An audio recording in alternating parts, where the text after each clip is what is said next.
So I just want to say acetaminophen is basically Tylenol, essentially, because I noticed that term is used throughout this conference. So it's essentially Tylenol. And I just recommend strongly that you don't use Tylenol unless it's absolutely necessary. I understand it's maybe 10% of the women that are pregnant are, would perhaps be forced to use it. And that would mean you just can't tough it out. No matter what you do, you can't tough it out. So that's up to you and your doctor. But there's a very strong recommendation, maybe stronger from me than from the group, because they're waiting for certain studies. I just want to say, I want to say it like it is. Don't take Tylenol. Don't take it. If you just can't, it's fight like hell not to take it.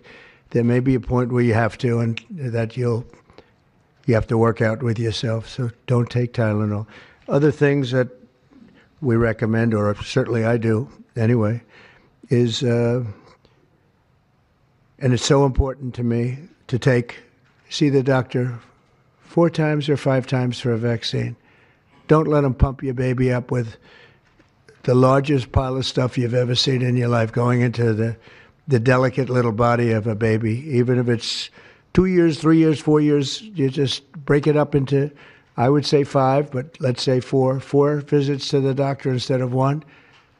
And certain things I think you should do. We've already taken out and are in the process of taking out mercury and aluminum now. You know what mercury is. You know what aluminum is. Who the hell wants that pumped into a body? And there were rumors about both of them for a long time. But we're having them taken out. We're having them taken out of the vaccines. Hepatitis B, again, that's sexually transmitted.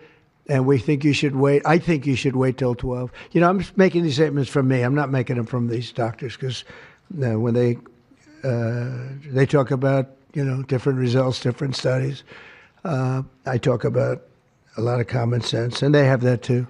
They have that too, a lot. But I recommend the hepatitis B. Take it at 12.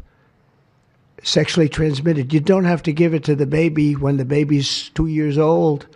And there are a lot of theories on that, but not when they're 12. Doesn't seem to be a problem at all.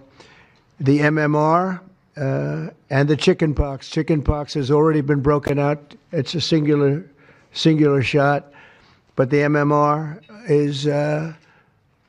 is not. And I've heard for years that there's a problem with it. But they say that there's no problem if you do each shot separately, not put together. So an MMR, go out and do it separately. Don't take Tylenol. Don't give Tylenol to the baby after the baby's born. Every time the baby gets a shot, the baby gets a shot. They say, here, take a cup of Tylenol. I've heard that for years. Take Tylenol. Don't take Tylenol. Don't have your baby take Tylenol. Now, Tylenol is fine for people that aren't pregnant, that aren't in the situation that we're talking about. One very specific situation. If you're pregnant, don't take Tylenol. When you have your baby, don't give your baby Tylenol at all, unless it's absolutely necessary. Don't do it. Break up your visits to the doctors. Break them up. Do it in 5 if you can. Now, it's inconvenient. It's inconvenient. Oh, you got to have to go back another year later. You're going to go back each year for 4 years, 5 years, 3 years. Just break it up. Break it up, because it's too much liquid. Too many different things are going into that baby at too big a number. The size of this thing, when you look at it, it's like 80 different vaccines and beyond vaccines, and 80. Then you give that to a little kid. I can tell you that I had a woman who worked for me, a beautiful, wonderful woman, worked in Trump Tower, and she had the most perfect child. Beautiful, just perfect. And I remember this little blonde-haired boy running around the lobby of Trump Tower, so healthy and so vibrant. And I said, that's great. One day I came in and she was crying her eyes out behind the counter. She worked at the front desk. She was crying her eyes out. I've never, as much as I've ever seen anyone distraught, she was. I said, "Are you okay? What happened?" My boy, I've lost my boy." "What does that mean, your boy?" "My boy, you know him, sir. You've seen him grow up. He was so beautiful. And I took him for a vaccine, sir. And he developed this unbelievable, I think she said 107, 108. You know, it goes well beyond when this happens. It goes up to 106, 107, 108. You know, we hear 105 and you're in trouble, but it just goes up to a level that you never hear about, but it goes up very high. And it's fried. They get fried. She said, I took him, he developed an unbelievable temperature. And I've lost him, sir. He's gone. And then I saw the boy. It was so tragic to see. That was the following day. After the vaccine. And I've seen it 2 other times, and I think 3 other times, but 2 other times, where they go to the doctor and they get the vaccine, they get the shot. The kid is, badly hurt. Let's be nice, badly hurt. And just do it. Break it up into 5, break it up into 4, break it up into 3 if you have to, but go to the doctor 4 times instead of once, or 5 times instead of once. And for some reason, they insist that you put it all into the body, and maybe that's the drug companies that make more money that way. Maybe it's the doctors because they don't want to be, doing this so much. Maybe it's the doctors. They get maybe more money. Who the hell knows what it is? Don't do it. Get them broken into 4 or 5 visits. Do it 4 or 5. That means you have 20%, 25% what you're putting into the baby's body. It can only help. And the other things I told you about, just the word tough it out. It's easy for me to say tough it out, but sometimes in life, with a lot of other things, you have to tough it out also. Don't take Tylenol. Don't give Tylenol to the baby. When the baby's born, they throw it at you. Here, give them a couple of Tylenol. They give them a shot. They give them a vaccine. And every time they give them a vaccine, they're throwing Tylenol.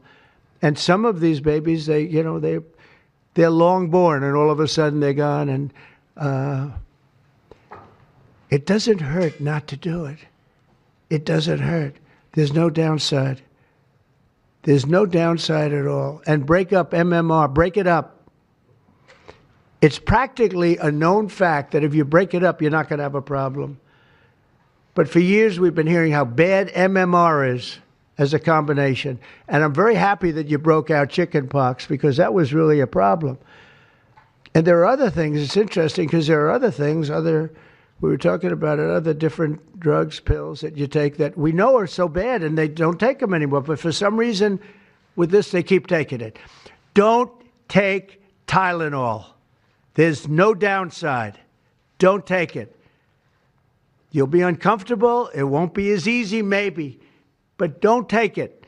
If you're pregnant, don't take Tylenol. And don't give it to the baby after the baby is born.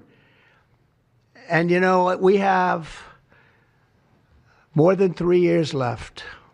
And I told Bobby and the doctors behind me, and they are so committed to this, I told them that this is the number one thing I want to do from you. And we have something else called Favored Nations, where I'm going to be reducing drug prices by 1,000%, by 900, 600, 500, 1,200. We're going to be reducing drug prices at levels never seen. It's called Favored Nations. We're going to be paying right now, we're like the garbage can for the rest of the world, and we have been for forever. We pay much higher for drugs than the rest of the world. We subsidize the rest of the world. We're not doing that anymore. And that's a big thing. That's a big thing. That's bigger than anything. I told the story the other night that I was so proud in my first term that for the final year, drug prices went down 0.25%. And I was so proud. I said, why? I'm the first one to do it. I think it was 28 years, they said, where drug prices went down from the beginning of the term to the end. And I was so proud. I called a news conference. I said, drug prices have gone down. First time it's happened in 28 years. You know what it was? 0.25%. I was so proud.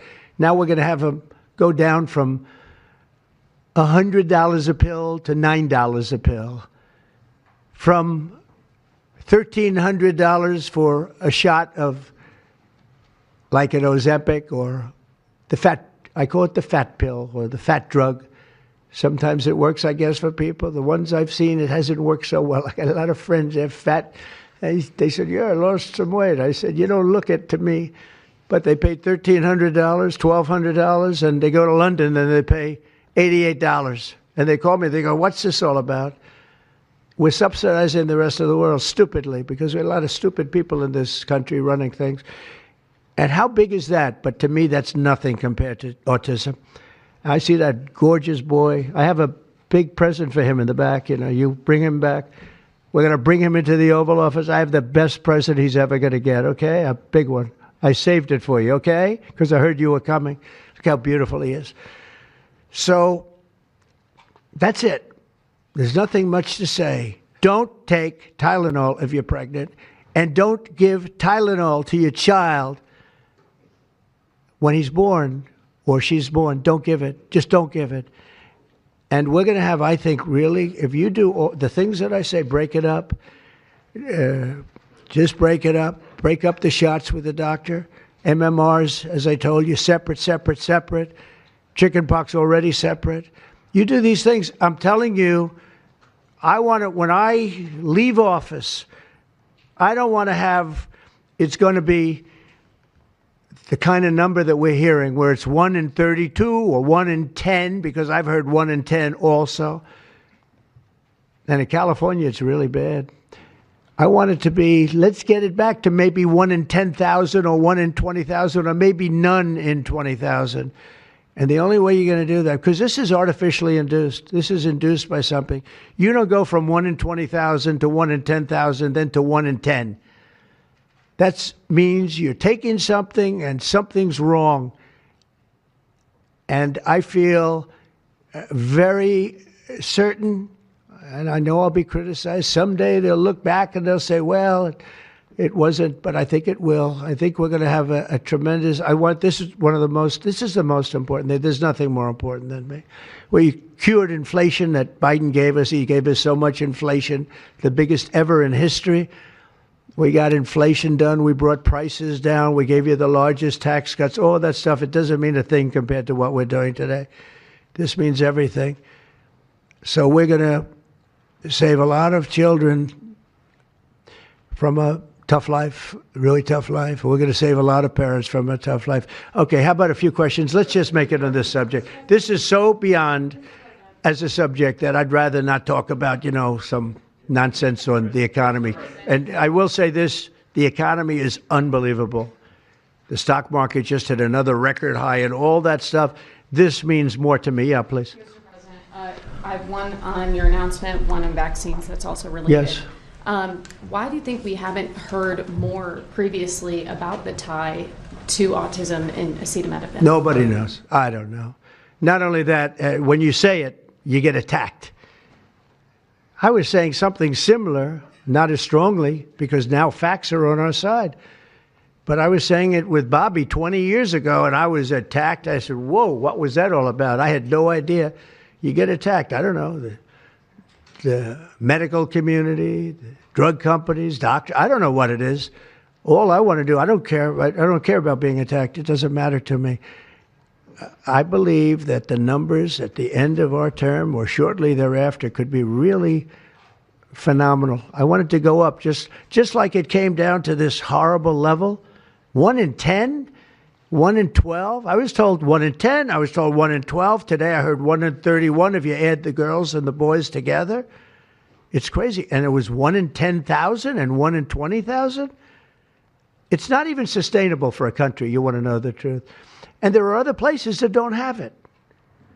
And they have things in common. And that's called medical research.